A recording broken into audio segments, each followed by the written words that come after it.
Chapter 20. A competency was what I wanted. A competency it was now my aim and resolve to secure. But never had I been farther from the mark. With August, the school year closed, the examinations concluded, the prizes were adjudged, the schools dispersed, the gates of all colleges, the doors of all boarding schools shut, not to be opened till the beginning or middle of October. The last day of August was at hand, and what was my position? Had I advanced a step since the commencement of the past quarter? On the contrary, I had receded one. By renouncing my engagement as English master in Mademoiselle Reuter's establishment, I had voluntarily cut off £20 from my yearly income. I had diminished my £60 per annum to £40, and even that sum I now held by a very precarious tenure. It is some time since I had made any reference to Monsieur Pelet. The moonlight walk is, I think, the last incident recorded in this narrative where that gentleman cuts any conspicuous figure. The fact is, since that event, a change had come over the spirit of our intercourse. He indeed, ignorant that the still hour, a cloudless moon, and an open lattice had revealed to me the secret of his selfish love and false friendship, would have continued smooth and complacent as ever. But I grew spiny as a porcupine, and inflexible as a blackthorn cudgel. I never had a smile for his raillery, never a moment for his society. His invitations to take coffee with him in his parlor were invariably rejected, and very stiffly and sternly rejected too. His jesting allusions to the directress, which he still continued, were heard with a grim calm very different from the petulant pleasure they were formerly wont to excite. For a long time Pelet bore with my frigid demeanor very patiently. He even increased his attentions. But, finding that even a cringing politeness failed to thaw or move me, he at last altered too. In his turn he cooled. His invitations ceased. His countenance became suspicious and overcast. I read in the perplexed, yet brooding aspect of his brow a constant examination and comparison of premises, and an anxious endeavor to draw thence some explanatory inference. Ere long, I fancy he succeeded, for he was not without penetration. Perhaps you, Mademoiselle Zoraide, might have aided him in the solution of the enigma. At any rate, I soon found that the uncertainty of doubt had vanished from his manner. Renouncing all pretense of friendship and cordiality, he adopted a reserved, formal, but still scrupulously polite deportment.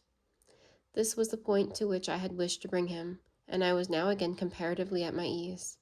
I did not, it is true, like my position in his house, but, being freed from the annoyance of false professions and double dealing, I could endure it, especially as no heroic sentiment of hatred or jealousy of the director distracted my philosophical soul. He had not, I found, wounded me in a very tender point. The wound was so soon and so radically healed, leaving only a sense of contempt for the treacherous fashion in which it had been inflicted, and a lasting mistrust of the hand which I had detected attempting to stab in the dark. This state of things continued till about the middle of July, and then there was a little change.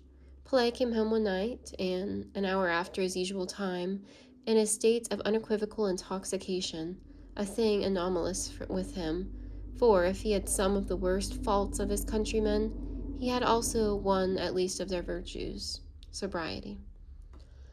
So drunk, however, was he upon this occasion that, after having roused the whole establishment, except the pupils, whose dormitory, being over the classes in a building apart from the dwelling-house, was consequently out of reach of disturbance, by violently ringing the hall bell and ordering lunch to be brought in immediately, for he imagined it was noon, whereas the city bells had just tolled midnight, after having furiously rated the servants for their want of punctuality, and gone near to chastise his poor old mother, who advised him to go to bed, he began raving dreadfully about the accursed Englishman, Crimsworth. I had not yet retired. Some German books I had got hold of had kept me up late. I heard the uproar below, and could distinguish the director's voice exalted in a manner as appalling as it was unusual. Opening my door a little, I became aware of a demand on his part for Crimsworth to be brought down to him, that he might cut his throat on the hall table and wash his honor, which he affirmed to be in a dirty condition, an infernal British blood. He is either mad or drunk, thought I, and in either case the old woman and the servants found him staggering about, his eyes in a fine frenzy rolling. A pretty sight he was, a just medium between the fool and the lunatic. "Come, Monsieur Pelet," said I, "you had better go to bed," and I took hold of his arm. His excitement, of course, increased greatly at the sight and the touch of the individual for whose blood he had been making application. He struggled and struck with fury, but a drunken man is no match for a sober one, and even in his normal state, Pelet's worn-out frame could not have stood against my sound one. I got him upstairs, in the process of time, to bed. During the operation he did not fail to utter comminations which, though broken, had a sense in them. While stigmatizing me as a treacherous spawn of a perfidious country, he, in the same breath, anathematized Zoraide Reuter. He termed her a foolish and vicious woman who, in a fit of lewd caprice, had thrown herself on an unprincipled adventurer, directing the point of the last appellation by a furious blow obliquely aimed at me. I left him in the act of bounding elastically out of the bed into which I had tucked him, but as I took the precaution of turning the key in the door behind me, I retired to my own room, assured of his safe custody till the morning, and free to draw undisturbed conclusions from the scene I had just witnessed. Now it was precisely about this time that the directress, stung by my coldness, bewitched by my scorn, and excited by the preference she suspected me of cherishing for another, had fallen into a snare of her own laying, was herself caught in the meshes of the very passion with which she wished to entangle me. Conscious of the state of things in that quarter, I gathered from the condition in which I saw my employer that his lady-love had betrayed the alienation of her inclinations, rather, I would say. Affection is a word at once too warm and too pure for the subject. Had let him see that the cavity of her hollow heart, emptied of his image, was now occupied by that of his usher. It was not without some surprise that I found myself obliged to entertain this view of the case. Pelet, with his old established school, was so convenient, so profitable a match. Zoraide was so calculating, so interested a woman. I wondered mere personal preference could, in her mind, have prevailed for a moment over worldly advantage. Yet it was evident, from what Pelet had said, that not only had she repulsed him, but even let slip expressions of partiality for me. One of his drunken exclamations was, "And the jade dotes on your youth, you raw blockhead, and talks of your noble deportment, as she calls your accursed English formality, and your pure morals, forsooth. With the morals of Cato," she said, "the fool." Hers, I thought, must be a curious soul, where, in spite of a strong natural tendency to estimate unduly advantages of wealth and station, the sardonic disdain of a fortuneless subordinate had wrought a deeper impression than could be imprinted by the most flattering assiduities of a prosperous head of institution. I smiled inwardly, and strange to say, though my self-love was excited not disagreeably by the conquest, my better feelings remained untouched. Next day, when I saw the directress, and when she made an excuse to meet me in the corridor, I besought my notice by a demeanor and look subdued to hello humility. I could not love, I could scarcely pity her. To answer briefly and dryly some interesting inquiry about my health, to pass her by with a stern bow, was all I could. Her presence and manner had then, and for some time previously and consequently, a singular effect upon me. They sealed up all that was good, elicited all that was noxious in my nature. Sometimes they enervated my senses, but they always hardened my heart. I was aware of the detriment done, and quarreled with myself for the change. I had ever hated a tyrant, and behold, the possession of a slave, self-given, went near to transform me into what I abhorred. There was at once a sort of low gratification in receiving this luscious incense from an attractive and still young worshipper, and an irritating sense of degradation in the very experience of the pleasure. When she stole about me with the soft step of a slave, I felt at once barbarous and sensual as a pasha. I endured her homage sometimes. Sometimes I rebuked it. My indifference or harshness served equally to increase the evil I desired to check. How well disdain suits him, I once overheard her say to her mother. He is handsome as Apollo when he smiles with that haughty air of his. And the jolly old dame laughed and said she thought her daughter was bewitched, for I had no point of a handsome man about me, except being straight and without deformity. To me, she continued, he looks exactly like a tomcat, especially with those spectacles of his. Worthy old girl, I could have gone and kissed her had she not been a little too old, too fat, and too red-faced. Her sensible, truthful words seemed so wholesome, contrasted with the morbid illusions of her daughter. When Pelé awoke on the morning after his frenzy fit, he retained no recollection of what had happened the previous night, and his mother, fortunately, had the discretion to refrain from informing him that I had been a witness of his degradation. He did not again have recourse to wine for curing his griefs, but even in his sober mood he soon showed that the iron of jealousy had entered into his soul. A thorough Frenchman, the national characteristic of ferocity, had not been omitted by nature in compounding the ingredients of his character. It had appeared first in his access of drunken wrath, when some of his demonstrations of hatred to my person were of a truly fiendish character, and now it was more covertly betrayed by momentary contractions of the features and flashes of fierceness in his light blue eyes, when their glance chanced to encounter mine. He absolutely avoided speaking to me. I was now spared even the falsehood of his politeness. In this state of our mutual relations, my soul rebelled sometimes, almost ungovernably, against living in the house and discharging the service of such a man. But who was free from the constraint of circumstances? At that time I was not.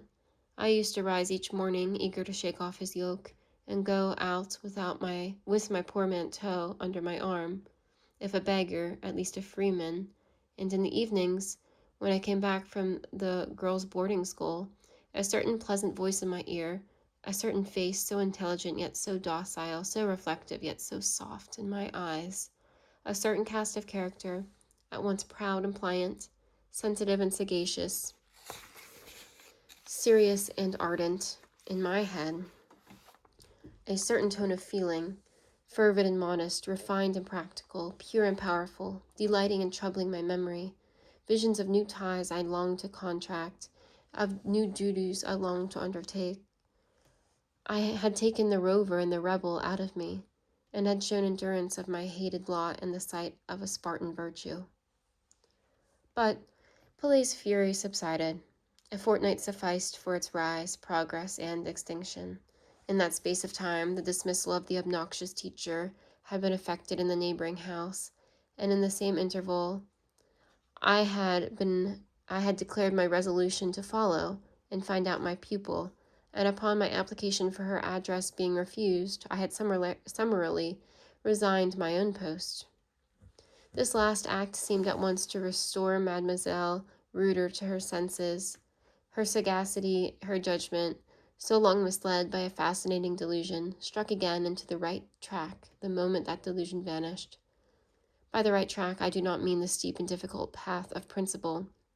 In that path she never trod, but the plain highway of common sense from which she had of late widely diverged. When there she carefully sought, and having found, industriously pursued the trail of her old suitor, Monsieur Pelé. She soon overtook him.